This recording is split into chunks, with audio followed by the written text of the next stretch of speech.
Welcome to Learning English, a daily 30-minute program from the Voice of America. I'm Ashley Thompson. And I'm Dan Novak. This program is designed for English learners, so we speak a little slower and we use words and phrases especially written for people learning English. On today's program, you will hear stories from Brian Lynn and Gregory Stockel. Then, Anna Mateo and Brian Lynn present this week's Health and Lifestyle Report. We close the show with the Lesson of the Day from Andrew Smith and Jill Robbins.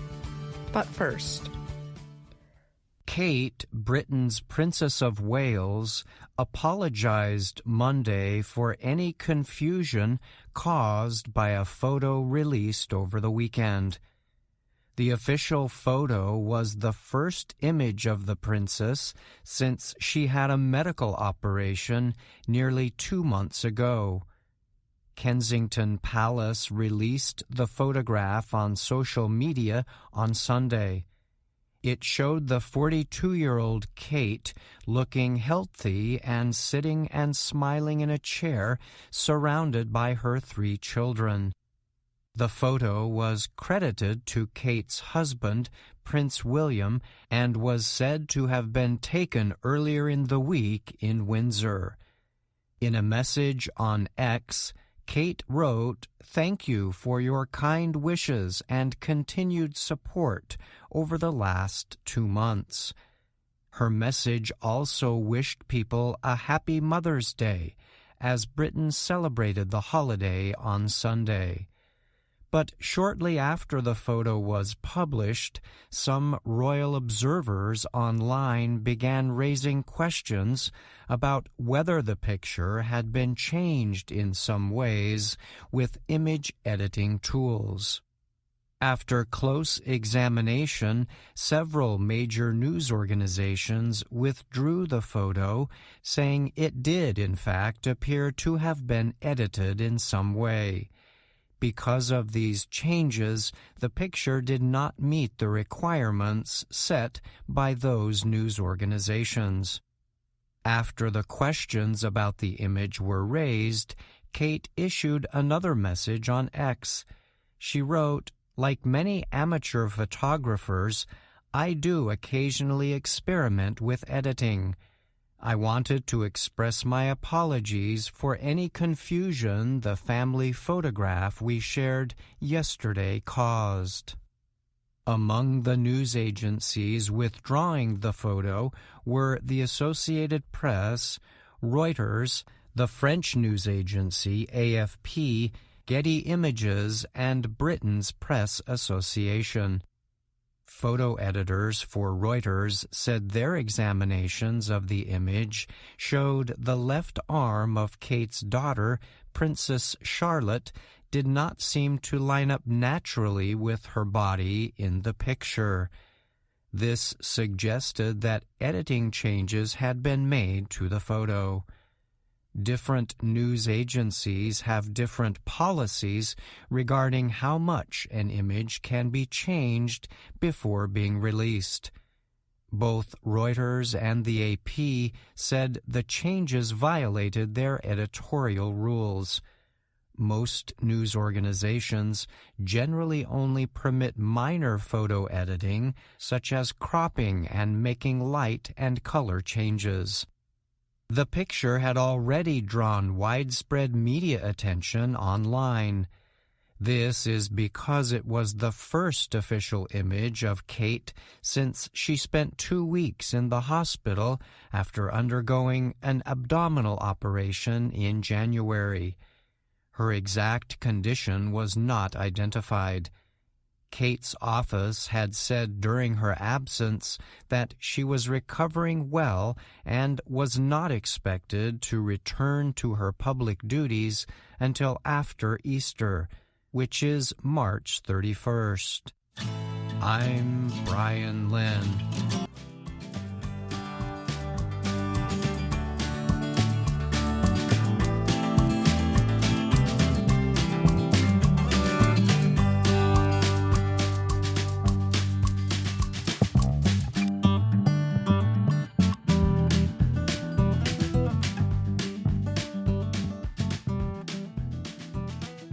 scientists have confirmed the presence of a gray whale off New England in North America recently.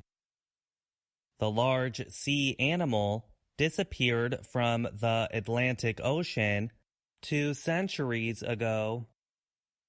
The scientists are thrilled with the discovery, but they say it shows the effects of climate change on sea life. Researchers with the New England Aquarium in Boston found the gray whale on March 1st.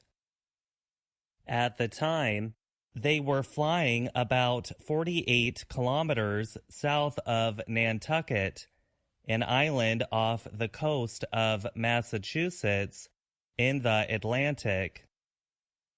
The whale, which can weigh over 27,000 kilograms, usually lives in the northern Pacific Ocean.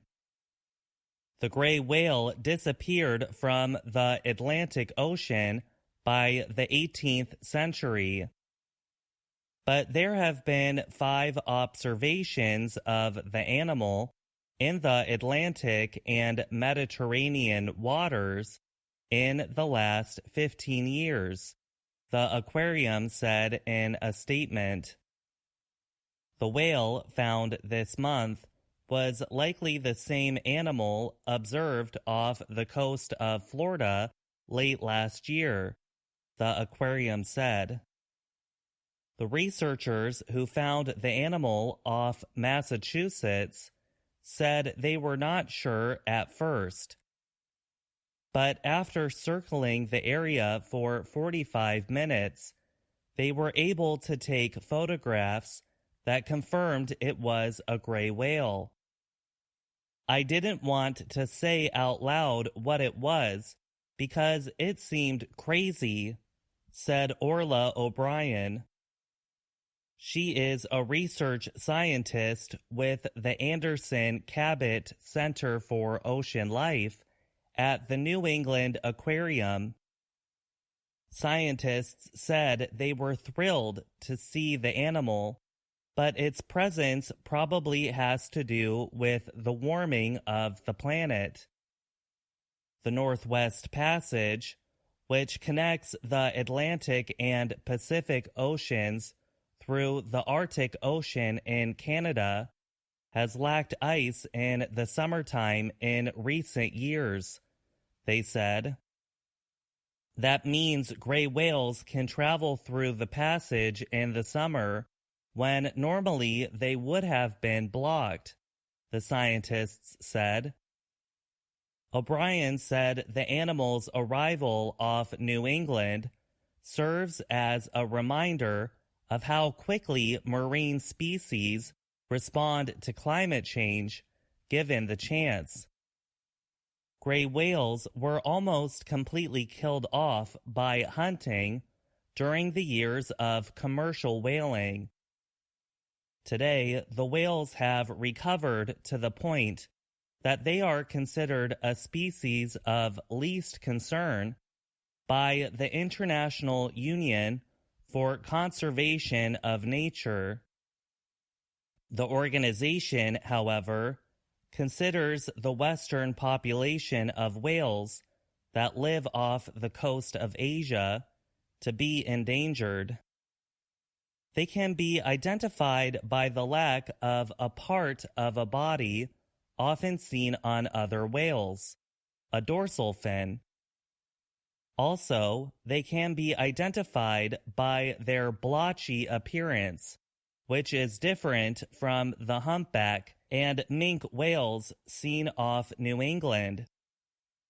Gray whales can also be identified by the unusual sounds they make. I'm Gregory Stockel.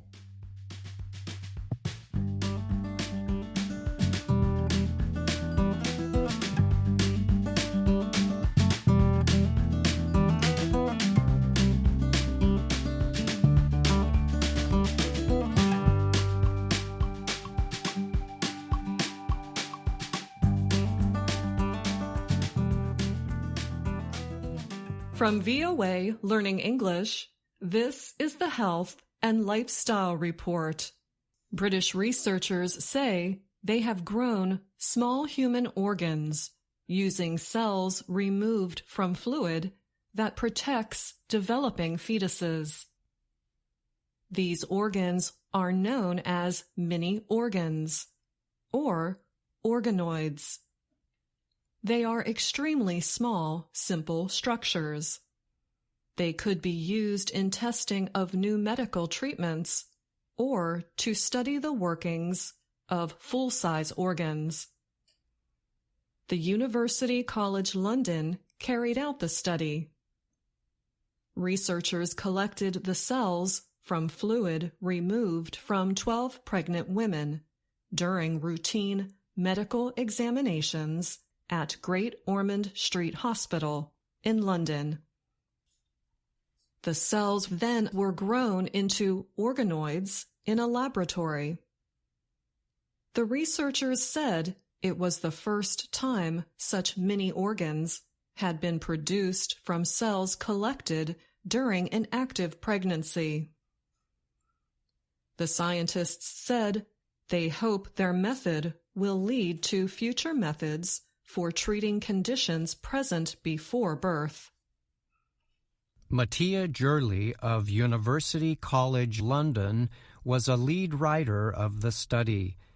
He told the Associated Press, AP, that he and his team were really excited about how their research might result in important new treatment possibilities. The findings were reported in a study that recently appeared in the publication Nature Medicine. Scientists have so far produced organoids that look like some human organs, including the brain, kidney, lung, stomach, and liver. Lab-grown mini organs are generally used to study how organs work without the need to experiment on real ones. The scientists looked for which tissues the stem cells came from, and then identified cells from 3 organs: lungs, kidneys, and intestines. In the past, organoids could only be created from adult stem cells or tissues collected after an abortion. An abortion is a medical operation to end a pregnancy. The current method does not violate rules that govern direct removal of stem cells from fetal tissue. The amniotic fluid method permits scientists to get cells from fetuses during the latter parts of pregnancy. Governments around the world have different regulations covering abortions. In Britain, the legal limit for ending a pregnancy is generally 22 weeks after conception. This rule prevents British researchers from studying some parts of normal human development or diseases that are present past 22 weeks. In the United States, abortion restrictions differ by state. Most states ban the use of fetal tissue for research, said Alta Sharrow. She is a retired professor of law and bioethics at the University of Wisconsin at Madison. Sharrow was not part of the latest study. Fetal tissue is defined by the National Institutes of Health as material coming from a dead human embryo or fetus. The tissue could come from a fetus that was aborted or did not survive because of medical problems with the pregnancy. The use of tissue from an abortion has long been controversial. Sharrow said the new method does not raise the same ethical concerns, and taking amniotic fluid during a woman's pregnancy does not appear to add any physical risks to either fetus or pregnant woman, Sharrow said in an email to the AP. As part of the experiments, the researchers worked with scientists in Belgium to study the development of babies with a condition called congenital diaphragmatic hernia. This can result in organs such as the liver and intestines getting displaced into the chest. About 30% of fetuses with this disease die because the lungs cannot fully develop. If doctors could identify the condition before birth, they could operate on a fetus to fix it. In the experiments, researchers grew lung organoids from the cells of fetuses with the hernia condition before and after treatment. When comparing those organoids to organoids from healthy fetuses, the team was able to use the lab method to identify the affected child's condition before birth. The scientists said this ability to study working pre-birth mini-organs is the first step toward establishing more detailed prognosis information and improving treatment methods. And that's the Health and Lifestyle Report. I'm Anna Mateo. And I'm Brian Lynn.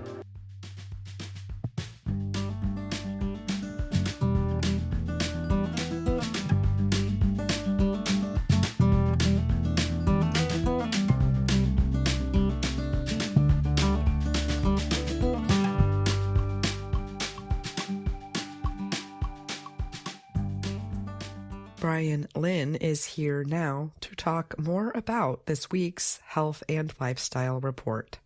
Hi, Brian. Thanks for joining me. Of course, Ashley. Thanks for having me. This week, you and Anna Mateo reported on a study involving a new way to collect stem cells for medical research.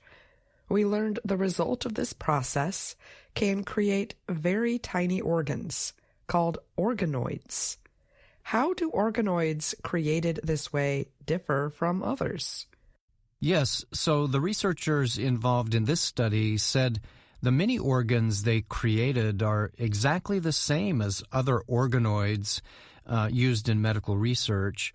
These are very tiny versions of bodily organs such as kidneys, lungs, and livers.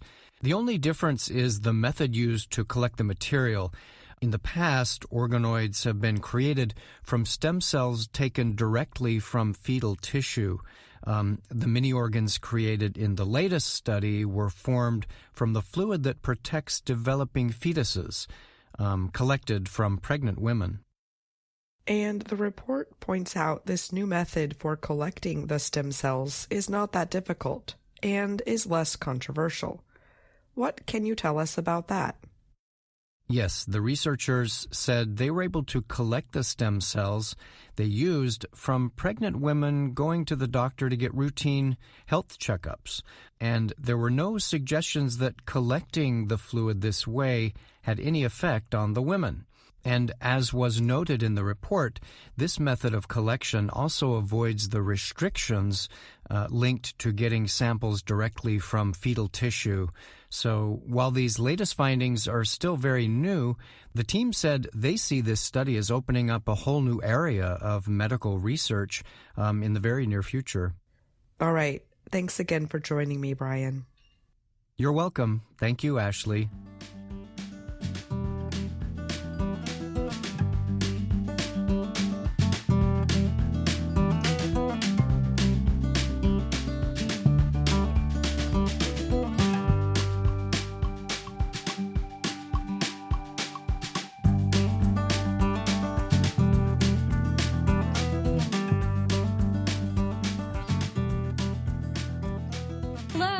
My name is Anna Mateo.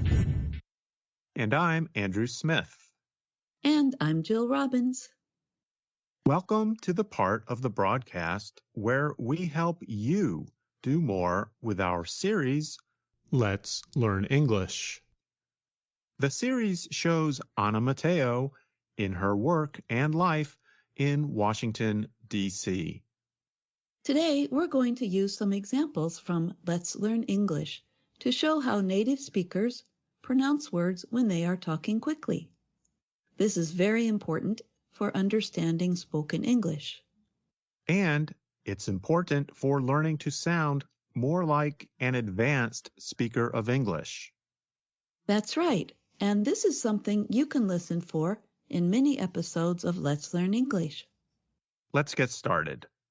What are we going to listen for first, Jill? Whoa, slow down, Andrew. Can you ask that again a little bit slower? Okay, sorry. I said, what are we going to listen for first, Jill? Andrew, your question gives a perfect example. We are going to listen to the difference between slower and faster speech when we put together the words what and are. We are going to listen to some examples from Lesson 7 of Let's Learn English. Andrew, can you explain what happens to Anna in Lesson 7? In Lesson 7, it is Anna's first day at work, and she is excited to meet people. She also wants to know what they are doing. So she asks them, "What are you doing?" However, she causes some problems by accident. Let's listen as Anna meets Anne. Anne is busy writing when Anna meets her. Hi there, I'm Anna. Hi, Anna. I'm Anne. Nice to meet you. What are you doing? I'm writing. You are writing. You are writing a lot. Oh dear. No, I'm sorry. that's okay. I'm that's sorry. okay. Really. Please stop. Please. Sorry. Next, Anna says hi to Jonathan, who is busy recording his show. Anna has already met Jonathan at her apartment building. And people all around the world are waiting to hear news about the next president. Jonathan, hi. Remember me? I live in your building. Hi, Anna. What are you doing? I am doing my show. Oh, sorry. Are you recording? Yes, and now I have to record again. Sorry. Have a good show. Thank you. Sorry. I think Anna is going to say, "I'm sorry," a lot in this episode. Yes, she is. But let's compare the way she asked the question, "What are you doing?" in our two examples. Here's the first one. Hi there, I'm Anna. Hi, Anna. I'm Anne. Nice to meet you. What are you doing? And here is the second example. Hi, Anna. What are you doing? You can hear that Anna says, "What are you doing?" a little slower in the second example than in the first. Let's listen to the examples again, but only to the question itself. What are you doing? What are you doing? You can hear that Anna said it faster in the first example. But still not as fast as you said it, Andrew, near the beginning of our lesson. Let's rewind and hear how I said it. What are we going to listen for first, Jill? I did say it faster. So we actually have 3 examples: not fast, a little fast, and really fast. In your example, the words what and are get combined into one. Water. Water, water, water. It almost sounds like water. Yeah, that's right. But instead of wa for water, it's wa for water. And here's how our listeners can learn more about this. On the webpage for Let's Learn English Lesson 7, you can scroll down and click on the pronunciation practice video. Starting 55 seconds into the video, you can hear another example of the difference between slow and fast speech for saying the two words what and are. That's right. And in the first part of the pronunciation practice video, you can hear another important aspect of fast speech. Many times, the ing at the end of words gets shortened to just the sound in. So if Anna were talking even faster, she would say, "What are you doing?" I have an idea. Let's listen to how the pronunciation practice video from Lesson 7 explains this. Is that what we're doing? That's what we're doing. Let's hear it now. In the present continuous tense, verbs end in ing. In careful speech, Americans pronounce the G at the end of the verb. However, in fast speech, many Americans do not pronounce the G at the end of the verb. The result sounds like this: Writin', doin'. readin'. Here is an example. Careful speech. I am reading a book. Fast speech. I'm reading a book. Those are good examples. And the pronunciation practice video in Lesson 9 gives another useful example of how native speakers put words together quickly. Is it about answering yes/no questions? Yes, it is. Or maybe I should say, yes, it is. Let's hear it.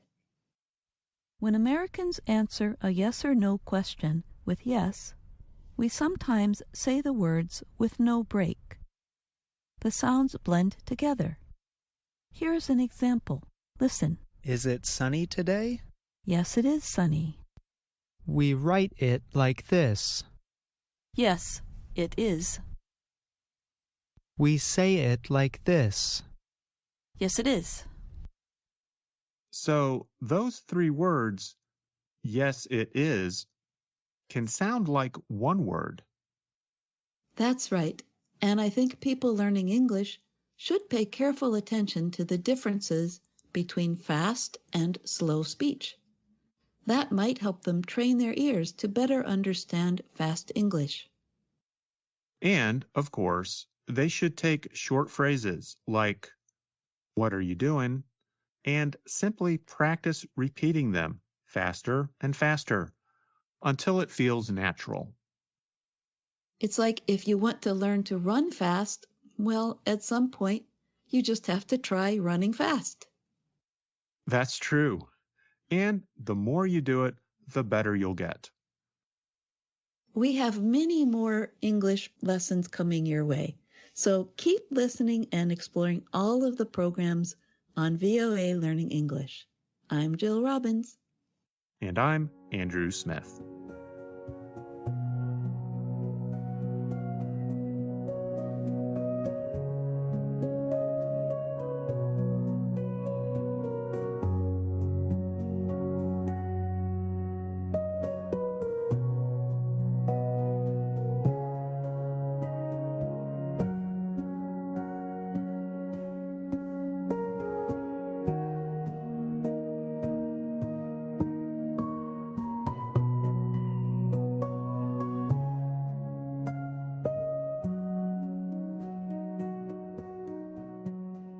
And that's our program for today. Join us again tomorrow to keep learning English through stories from around the world. I'm Ashley Thompson. And I'm Dan Novak.